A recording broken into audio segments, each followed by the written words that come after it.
അദ്ധ്യായം 12. കീഴടക്കിയ രാജാക്കന്മാർ. ജോർദാന് കിഴക്ക് അർണോൺ താഴ്വര മുതൽ ഹെർമോൺ മല വരെയും കിഴക്ക് അരാബ മുഴുവൻ ഇസ്രായേൽ ജനം ആക്രമിച്ച് കൈവശപ്പെടുത്തി. അവർ തോൽപ്പിച്ച രാജാക്കന്മാർ ഇവരാണ്: ഹെഷ്ബോണിൽ വസിച്ചിരുന്ന അമോരി രാജാവായ സീഹോൻ. അവൻ്റെ രാജ്യം അർണോൺ താഴ്വരയുടെ അരികിലുള്ള അരോവർ മുതൽ താഴ്വരയുടെ മധ്യത്തിലൂടെ അമോര്യരുടെ അതിരായ യാബോക്ക് നദി വരെ കിടക്കുന്ന ഗിലെയാദിൻ്റെ പകുതിയും, കിഴക്ക് അരാബ മുതൽ കിന്നരോത്ത് സമുദ്രം വരെയും ബെത്ത് ജെമിഷോമോത്തിന് നേരെ അരാബ സമുദ്രം വരെയും തെക്ക് പിസ്ഗായുടെ അടിവാരത്തുള്ള ഉപ്പുകടൽ വരെയും വ്യാപിച്ചിരുന്നു.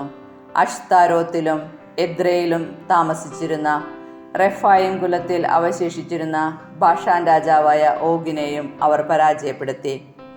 ഹെർമോൺ മലയും സാലേക്ക തുടങ്ങി മാക്കായുടെയും ഗഷൂറിൻ്റെയും അതിർത്തികർ വരെയും ബാഷാനും ഗിലെയാദിൻ്റെ അർദ്ധഭാഗവും ഹെഷ്ബോൺ രാജാവായ സീഹോൻ്റെ അതിർത്തി വരെയും അവൻ്റെ രാജ്യത്തിൽ ഉൾപ്പെട്ടിരുന്നു. കർത്താവിൻ്റെ ദാസനായ മോശയും ഇസ്രായേൽ ജനവും അവരെ പരാജയപ്പെടുത്തി.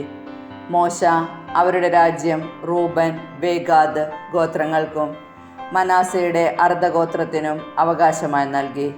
ജോർദാന് പടിഞ്ഞാറ് ലബ്നോൻ താഴ്വരയിലുള്ള ബൽഗാദ് മുതൽ സെയ്റിയിലേക്കുള്ള കയറ്റത്തിലെ ഹാലാക്ക് മല വരെയുള്ള സ്ഥലത്ത് വച്ച് ജോഷുവയും ഇസ്രായേൽ ജനവും പരാജയപ്പെടുത്തിയ രാജാക്കന്മാർ ഇവരാണ്.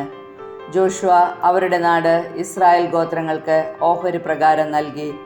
മലമ്പ്രദേശത്തും സമതലത്തും അരാബായയിലും മലഞ്ചെരുവുകളിലും മരുഭൂമിയിലും ലഗബിലുമുള്ള ഹിത്യർ, അമോര്യർ, കാനാന്യർ, പെരീസ്യർ, ഹിവ്യർ, ജബൂസ്യർ എന്നിവരുടെ രാജാക്കന്മാർ ജെറീക്കോ, ബഥേലിന് സമീപമുള്ള Ai, Jerusalem, Hebron, Jarmuth, Lachish, Eglon, Gezer, Debir, Geder, Hormah, Arad, Libnah, Adullam, Makkedah, Bethel, Tappuah, Hepher, Aphek, Lasharon, Madon, Hazor, Shimron, Meron, Achshaph, Taanach, Megiddo, Kedesh, കാർമലിലെ യോക്നെയാം, നഫ്ദോറിലെ ദോർ, ഗലീലിലെ ഗോയിം, തിർസ എന്നിവിടങ്ങളിലെ രാജാക്കന്മാർ ആകെ 31 പേർ.